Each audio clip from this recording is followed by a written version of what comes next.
Dial and Lamoille counties. So thank you for being here today. We're going to chat about Zoom. So I have put together a very short presentation to go over some of the ins and outs, some of the changes that we have gone through with Zoom. And I wanted to leave enough room for sharing tips and tricks.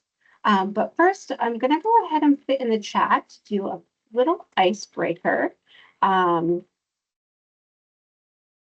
if you would like to share one quote here in the chat about My Healthy VT that we can use in an upcoming newsletter or on social media, it can be anything, a quote about, something wonderful about one of your groups that you're facilitating, your experience with My Healthy VT, but just from the perspective of a facilitator, we would love to hear anything that we can share. Go ahead and put those in the chat whenever you think of them.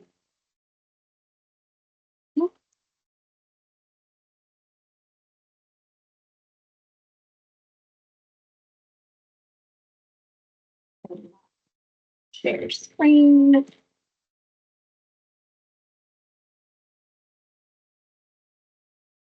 Okay, so now I cannot see any of you here. Can anybody just come off mute and let me know that you can see my screen? We can, it looks great. We can see it, Nicole. Okay, perfect. Thank you so much. So Zoom, what's new for facilitators? I am going to add that little graphic to every training that I do here. It adds a little bit of fun for me.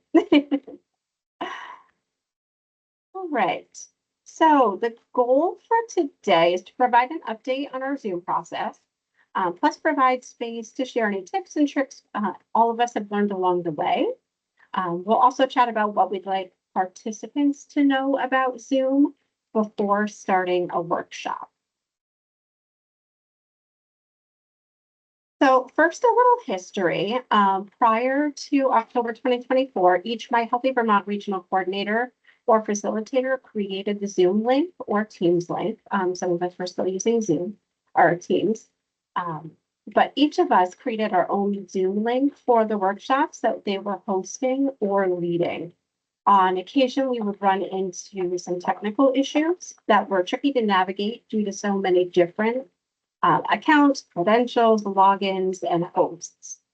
To better support the entire process, My Healthy Vermont purchased Zoom accounts for the folks directly supporting workshop logistics and technology.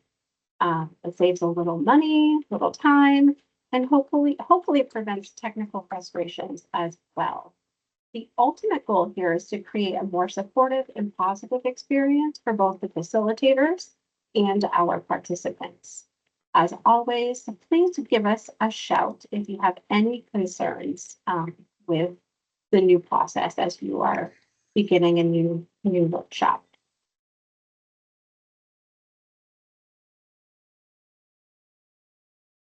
So facilitator preparations.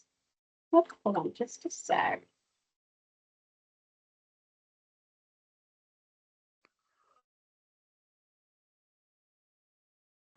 Sorry, I skipped over a part here.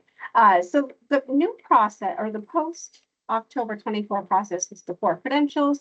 And what that looks like on our end is before your workshop starts, you receive an email with the Zoom link and the credentials of the user who created the Zoom link.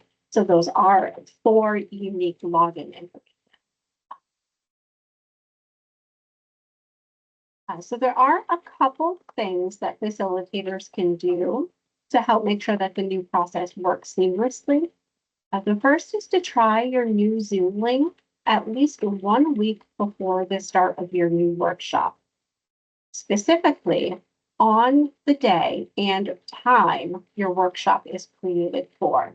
So for example, if your workshop is coming up in a week, you have a DPP at 9 a.m. to 10 a.m., you want to make sure to try that link on Monday at 9 a.m. A week before it actually starts. And that's really just to make sure. Oh, go ahead. Did somebody have a question? I don't think so, Nicole. I think just a new Okay. person joined and maybe wasn't muted. Okay, perfect. Thank you, Lisa.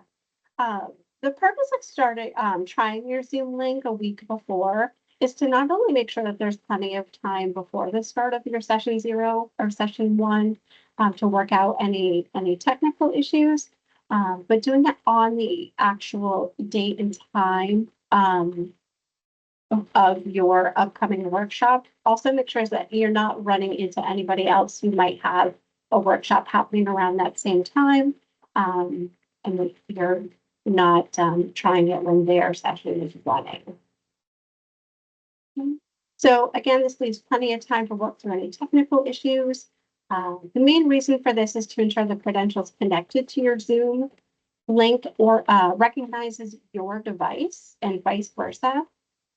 Especially as many of us lead workshops from various devices, either from your organization, your office, or your home office. Maybe you're using a loaner laptop unexpectedly, whatever the case may be. With that said, if you've changed a device recently, maybe you've gotten a new laptop for home or upgraded a device, make sure to try your Zoom link on that new device. Even if it's a workshop that has been running for a while and it's not a brand new workshop, just to make sure that those credentials have been used on your new device and they're recognized. Any questions about that piece before we move along? I have a question. This Yeah, is Stacy Thrall in Danville. So this link, is it a link to the facilitators manual or the participants manual? So this is a link to the Zoom account that you'll be using for your virtual workshops. Okay. So if you're doing your workshop in person, Yep, then this wouldn't pertain to that. Yeah, this is just for Zoom. okay, thank you. Yeah, you're welcome.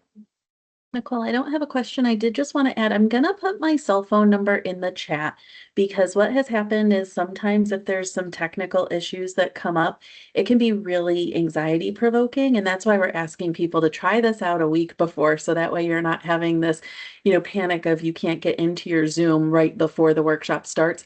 But should you find yourself having any technical issues, just feel free to give me a call or a text. And I have been able to get back a hold of people relatively quickly and kind of like in real time provide tech support. So it's in there. If you need it, please feel free to use it. Thank you so much, Melissa. Yeah, that's incredibly helpful. Yeah, that can definitely be anxiety provoking on the spot. You're waiting for your participants to jump in and you can't get in, whatever it might be. Perfect. Any other questions?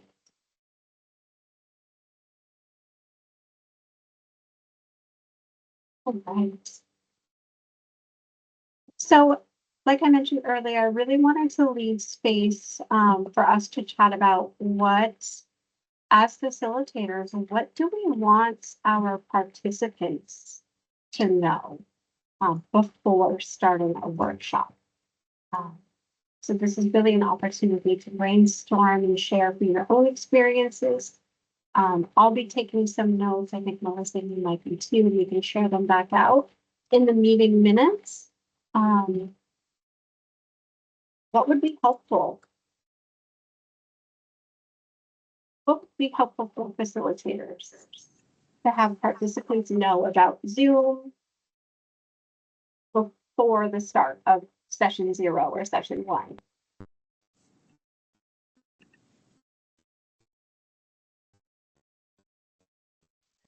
I can, oh, go ahead, Stacy. Sorry. Thank you, Melissa. Even though this isn't going to be, ours isn't going to be a Zoom, but it's always helpful to get information on Zoom. So when we, yeah, I just kind of, hi Reggie, I just kind of lost my train of thought, but about sharing links or sharing your presentation. Do you have any, tips about, oh my God, like I can't find my way to share it and, kind of panic about that. Like I have that trouble. Yeah. Do you have any tips? Yeah, do you mean how to share like the slides when you are facilitating to the Right. participants? Yeah, Right. absolutely. I I don't have any tips exactly other than trying it beforehand.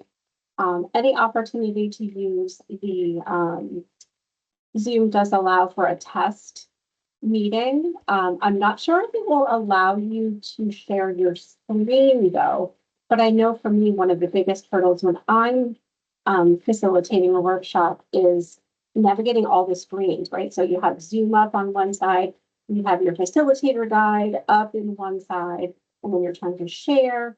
So just working on with those settings before session 0 would be my best tip for you there.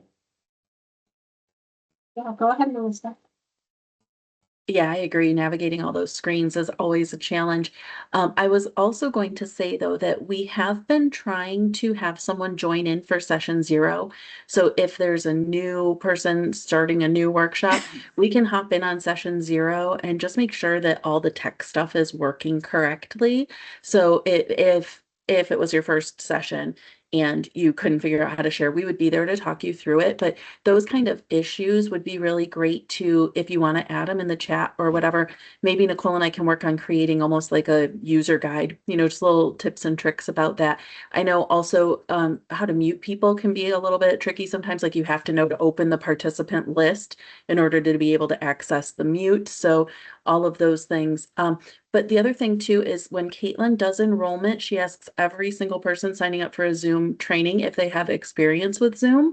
And if there's anyone that isn't sure or hasn't used Zoom before, we do offer to meet them with Nicole so that Nicole can get them kind of all set up beforehand.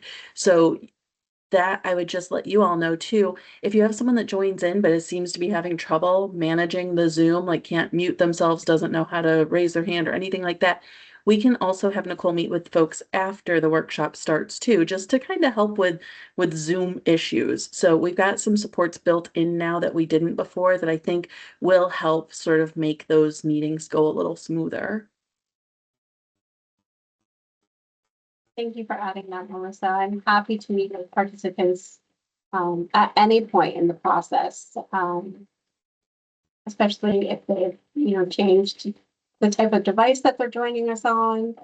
In particular, iPads or tablets seem to be the trickiest. But yeah, again, we're here to support them as best we can, and hopefully that helps with retention, keeping folks engaged in the workshop. So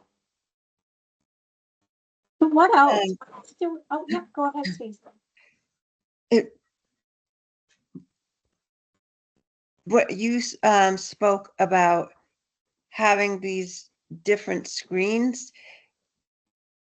What did you mean by that? So when teaching or leading a virtual workshop, we have the need for multiple different things that we're looking at. So we have we have Zoom open, we have our PDF version of our facilitator guide, we have the PDF version of the participant guide open, and sometimes that can be tricky to have everything up and open at the same time. So that's what I was referring to. So do you have to switch back and forth while you're on the Zoom? Because I know like people have, the computers and they just do this fancy thing where it goes over to the other computer. But for those of us who, just have our own little personal computer, it's like, yeah, we don't have that fancy stuff. Yes, that's really tricky when you only have one screen. And I would love to hear any tips or tricks from anybody else here. Because I do have one of the fancier ones, so I don't have a good example. I always come into the office where I have multiple screens, but I know not everybody has the luxury of doing that. Yeah, Vicky, go ahead. So one thing that I've done when I've had to lead workshops from home when I only have my laptop, which is a much smaller screen than my work setup, which has two giant screens, is that I make sure that I have my facilitator manual printed. And I keep it down below the desk. I can see it, I can read it, I can flip it, and no one sees it. Like right now, I'm looking at my notebook, and you can't tell because I'm looking at my notebook and I'm talking towards the computer. So that helps me, but I'm interested to hear what other people have to say. Thank you, Vicky. Tanya? Is it Tanya? Sorry. Tanya, you got it right.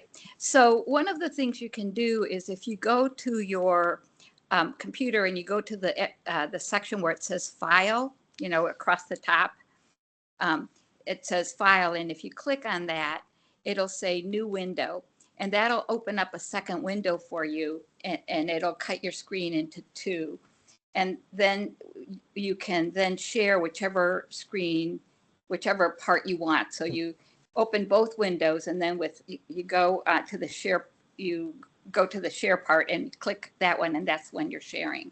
So you can cut, even if you only have one screen, you can cut it in half. Melissa, did you happen to write down there so we can include the instructions in the follow-up? I sure did. Yeah. Thank you so much. Did that answer your question, Stacy? Did that help at all? Oh, you're muted. Okay, it did. Perfect. See, from the chat, Sharon shared, I've come across quite a few participants who have never used Zoom before. A quick start guide that gets sent out with the workshop materials might be a great idea, especially if it includes the basics, how to mute, unmute, change their name, using a laptop, tablet, iPad, Android, iPhone. Yeah, exactly. But thank you so much, Sharon. I think that's a really great idea and something that will come from this conversation.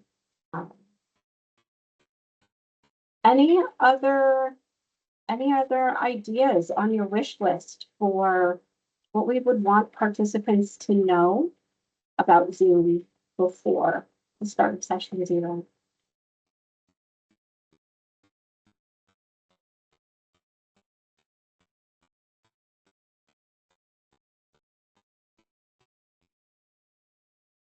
Tanya, is that a legacy fan?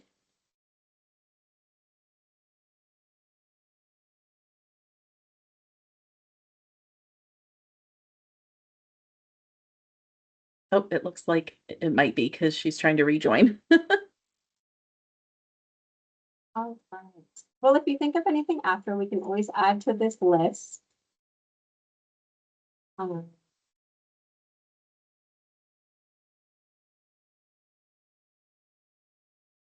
So we did touch on this a little bit already, but around troubleshooting and tips around sound, mic, video, sharing your screen. We did touch on that already. What about breakout rooms? How are you using breakout rooms? Are you finding any tips or tricks that you would want to share with the group around, I guess, anything, the sound, mic, video, breakout rooms? Any questions about any of those features?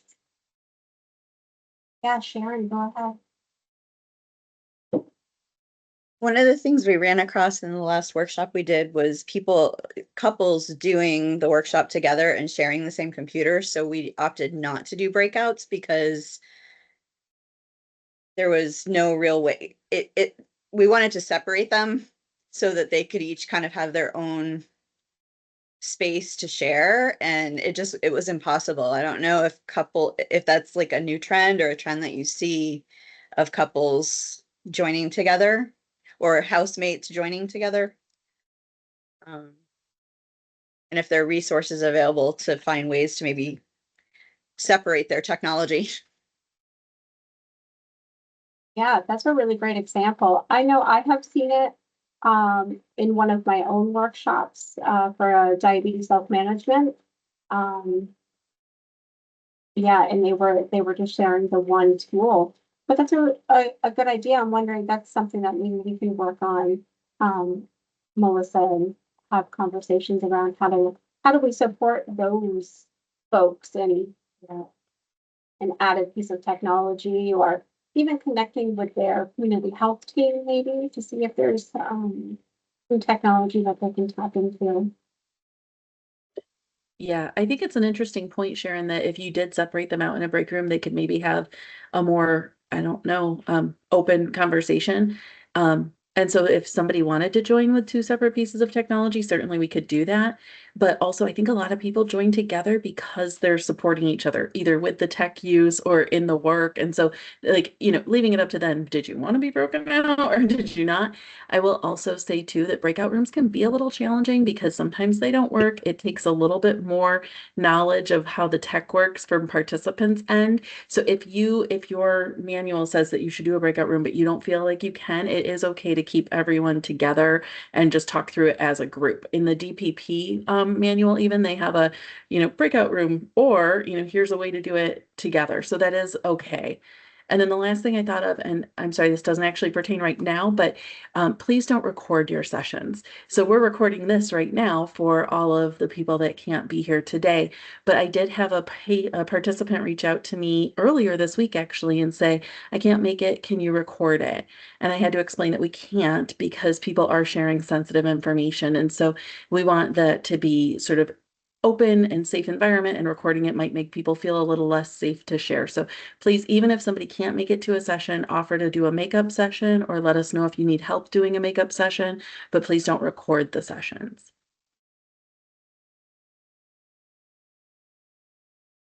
Thank you, Melissa. Thank you, Sharon. Any other tips or tricks that you've learned along the way that are just so valuable that you want to share? Yeah, go ahead, Kelsey. I find it depends on how many people I have in a group, whether I use the breakout sessions, and also sometimes if I have someone who's really not tech savvy, that's just one too many things for them. Like I just started one, I'm on week 3. I love it, but she can never figure out how to turn on her camera. So I have to ask the participant to start her camera every time. That's fine, like it works. But if I only have 4 or 5 people and they're feeling really uncomfortable with that tech, I'll just keep them in a group. Has, some better conversation, and then they're not stressing about tech, which it can be really hard. But back when I taught them in person, I like to have either like a sticky note, or I'm lucky in my office, I have a chalkboard. I'm in an old converted school building, so I have a good old fashioned chalkboard, so I would write on it. I don't do that on Zoom because sometimes it will flip it and then they're reading things backwards. And I am so not talented enough to write backwards for them.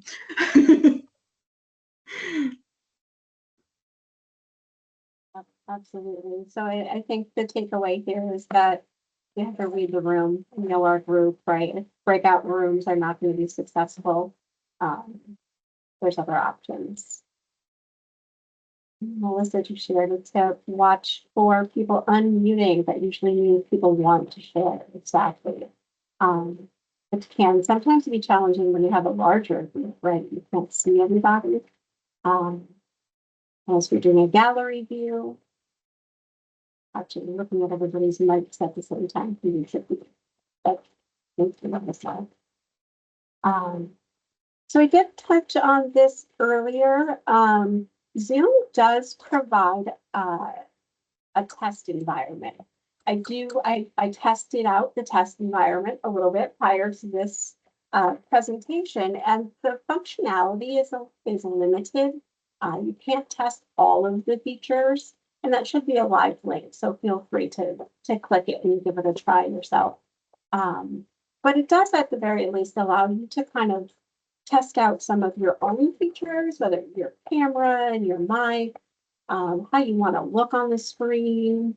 You know, I think there's some blurring background, things like that.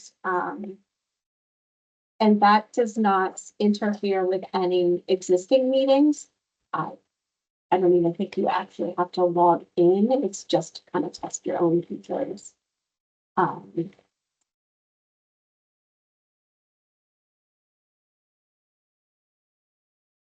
Yeah, go ahead. So I'm going to be doing, with another facilitator, we're going to be doing in person, but we're also going to be projecting it on a TV. So, and I think, I don't know if it was Jen speaking to Melissa, but you said that the registrants get ebooks. So I'm wondering, like in the facilitator manual, it says, oh, go to page 5 or go to page 10. And so that doesn't really work. And I don't know, I think having the workbook is important.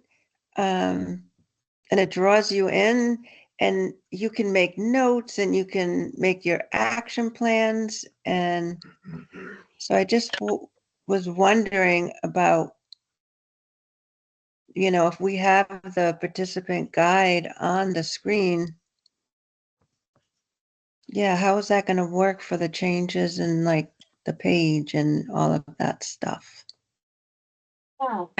Did you want me to answer that one, Nicole? Well, I was just going to share from my experience right now. I have a DPT that's a pretty, there's a good mix of folks who prefer the PDF and some that like the workbook, but it is a virtual class. And I have found the workbook itself, the PDF version and the print copy, all of the pages are numbered.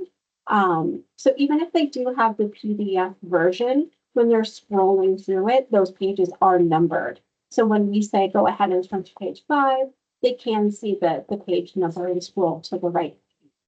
And what some of the other folks in my group are doing, if they have the PDF version, but they really do like taking notes and things, they have a notebook. I've encouraged folks just to have a notebook that's dedicated to the DPP class. Exactly. I was just going to add too that the numbers align, you know, the page numbers are on there. And we ask everybody, Stacy, when they enroll, if they want the print version or the digital copy. So they are given a choice. We do still have the print versions. I will say we are trying to slowly shift away. Before it was just everybody got a paper copy. So now we're saying, would you like a print version or would you like a PDF? And if some people prefer digital, then we go that route, but both are still available. Okay, great. Thank you. Great question, Stacy. Thank you. So I know we are just about over time. I'm always available for questions via email, which is here and Cunningham@nmcinc.org. My phone number is there as well. You can always reach out, Zoom related, any kind of tech questions. I'm here to help. I do want to also remind everybody that we are on Facebook. If you haven't already, if you are on social media, please do give us a like and a follow. Really help us boost those numbers and engagement on social media. Thank you all so much. Please let me know if you have any questions. Thank you for being here today. Thank you, Nicole. That was very helpful. All right, everybody have a great day, and you can reach out to Nicole with any questions that come to you when you leave here, which happens to me almost always. So take care. Mhm. Bye. Thank you. Bye-bye. Thank you. Bye.